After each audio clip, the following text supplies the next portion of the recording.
Tadjaha, bonjour à tous, c'est Joy. Aujourd'hui, je vous retrouve pour une nouvelle vidéo qui va parler de l'examen du HSK.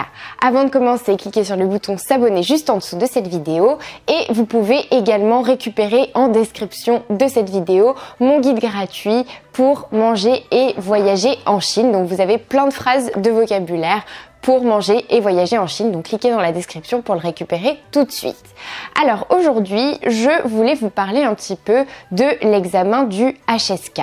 Donc peut-être que vous le connaissez déjà, c'est un examen de niveau en chinois pour les personnes dont ce n'est pas la langue maternelle. Donc ça va être un examen qui va nous permettre d'attester de notre niveau de chinois et de pouvoir le mettre en avant sur notre CV par exemple pour pouvoir expliquer à un potentiel employeur ou alors à une université quel niveau on peut avoir en chinois et comment on se débrouille. Mais aujourd'hui ma question c'est est-ce que quand on a un certain niveau de HSK, est-ce qu'on parle vraiment le chinois?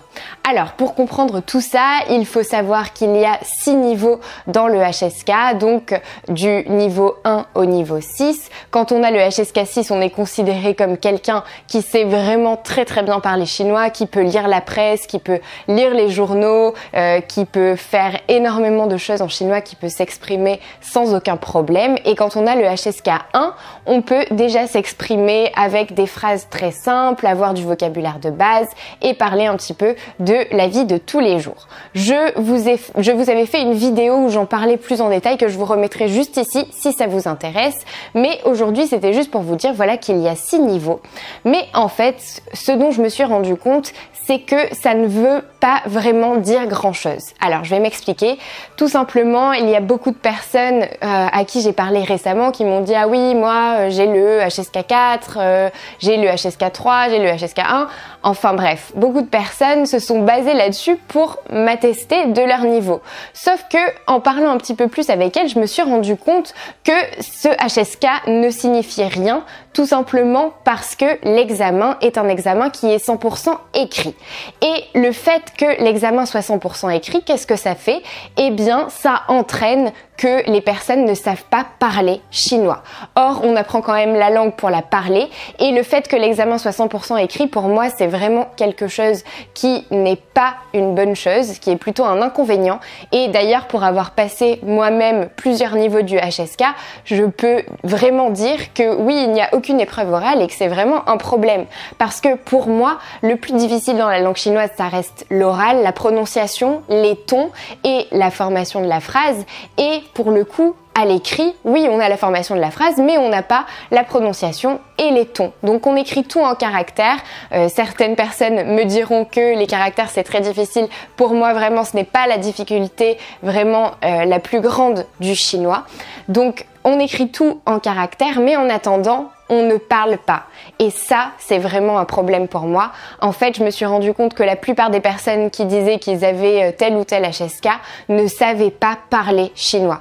Donc oui, peut-être qu'ils connaissaient du vocabulaire, peut-être qu'ils savaient écrire des caractères, peut-être qu'ils pouvaient former des phrases simples à l'écrit et même lire des textes, les comprendre, etc. Mais dès qu'on leur parlait à l'oral, par contre, c'était une catastrophe. Ils ne comprenaient rien, ils ne savaient pas s'exprimer et c'était vraiment terrible en fait pour eux parce que ils avaient l'impression voilà d'avoir bossé pour le HSK, d'avoir passé un niveau qui leur paraissait élevé et en fait derrière quand ils essayaient de parler à des Chinois, ils n'y arrivaient pas.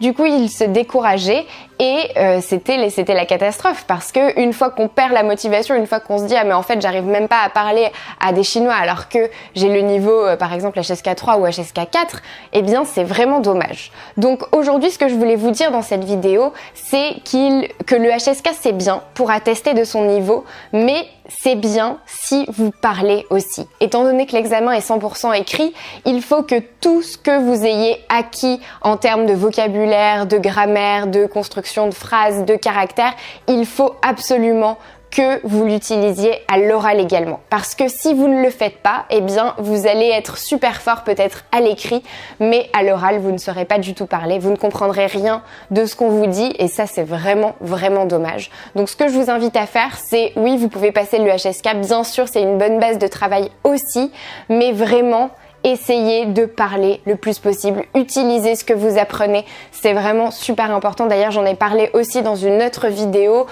pour faciliter l'apprentissage du chinois que je vous remettrai juste ici. Mais c'est vraiment très important, donc s'il vous plaît, parlez le plus possible.